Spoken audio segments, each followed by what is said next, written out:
আসসালামু আলাইকুম ৰহমতুল্লাহি ওয়া বাৰাকাতুহু। প্ৰশ্ন, তলৰ সংখ্যাবোৰ ভাৰতীয় পদ্ধতিত উপযুক্ত স্থানত কমা দি লিখা। ইয়াতে সংখ্যাবিলাক লিখা আছে, এই সংখ্যাবিলাক আমাক ভাৰতীয় পদ্ধতিত উপযুক্ত স্থানত কমা দি লিখিব লাগে। নোট, ভাৰতীয় পদ্ধতিত কমা দিয়া ইয়াতে নিয়মটো কি আছিল? ভাৰতীয় পদ্ধতিত সংখ্যাবোৰ লিখোতে প্ৰথমতে সোঁফালৰ পৰা তিনিটা স্থানৰ পিছত কমা দিয়া হয়। ভাৰতীয় পদ্ধতিৰ সংখ্যাবোৰ লিখোতে প্ৰথম কমাটো কি কৰিব লাগে? সোঁফালৰ পৰা তিনি ঘৰ আহি প্ৰথম কমাটো দিব লাগে।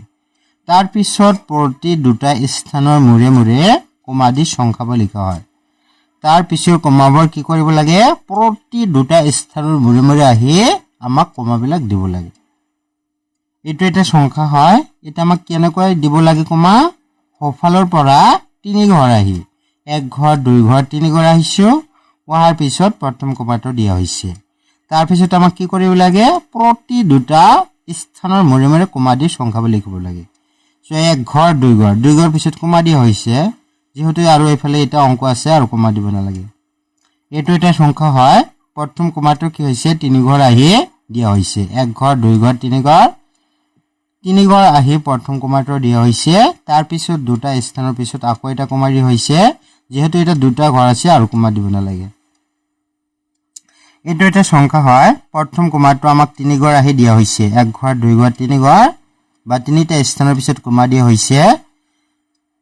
তাৰপিছত দুটা ঘৰ পিছত, তাৰপিছত দুটা ঘৰ পিছত কমা দিয়া হৈছে। এইটো এটা সংখ্যা হয়। প্ৰথম কমাটো আমাক কি হ'ব? একক পৰ্যায়ৰ পিছত দিব লাগে, তাৰপিছত হাজাৰ পৰ্যায়, তাৰপিছত লাখ পৰ্যায়। একক, দশক এই তিনিটা স্থান মিলি আমাৰ কি হৈছিল? একক পৰ্যায়টো গঠিত হৈছিল।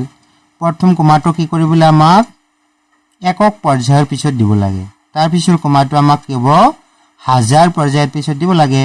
হাজাৰ আৰু অযুত মিলাই কি হৈছিল? হাজাৰ পৰ্যায়টো গঠিত হৈছিল। এই হাজাৰ আৰু অযুতৰ পিছত তাৰপিছত কমাটো দিব লাগে।